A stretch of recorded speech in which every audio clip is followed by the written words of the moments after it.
In this video, we will study about the relation between capacitance of a conductor and the maximum capacity of the conductor. So these are two slightly different things.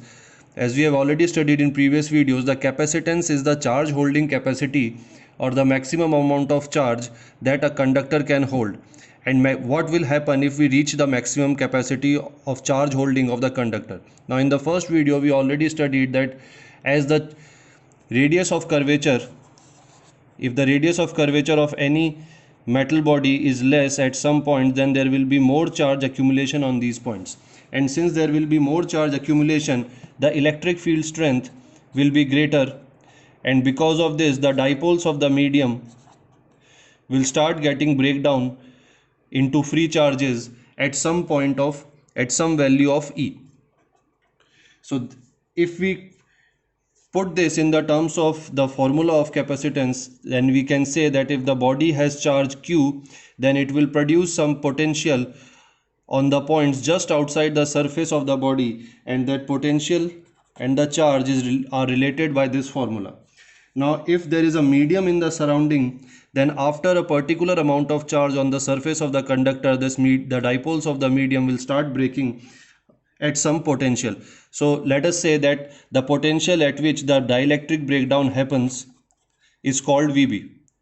You can write here, this is the potential at which dipole breakdown starts. At this particular value of V, that is VB, the breakdown of the dipole of the surrounding medium starts.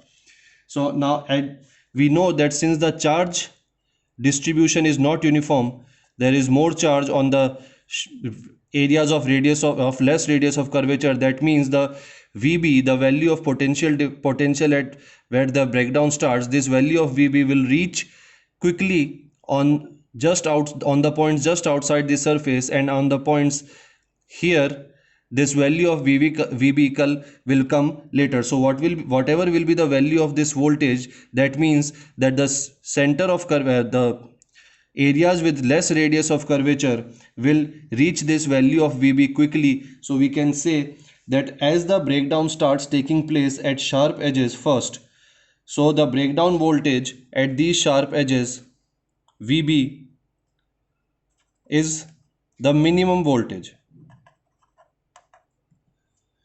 So VB is minimum at which the breakdown starts happening. Now after the breakdown starts happening at the areas of less radius of curvature, now if the voltage is further increased by increasing the charge, then at other points also the VB value will start getting reached, and the breakdown will start happening all over the surface of the conductor.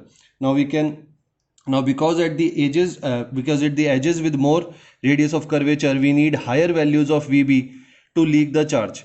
Hence at sharp edges the maximum leakage of the charge will happen and VB will be reached quickly, and on non-sharp edges with more radius of curvature the VB will be reached later on. Hence we can increase the charge to finally achieve the value of VB all around the surface of the conductor. So we can say that the maximum charge that the entire body of the conductor can hold will be equal to the capacitance of the system and the minimum value of VB. So this relation relates the capacitance and the maximum charge a body can hold. We will get the value of capacitance from here and the maximum charge that this system of the body, conductor and the medium can hold. So here the potential, again I would like to emphasize that this potential is again the potential difference and not the absolute potential of the points. It is the potential of this point with respect to the potential of infinity.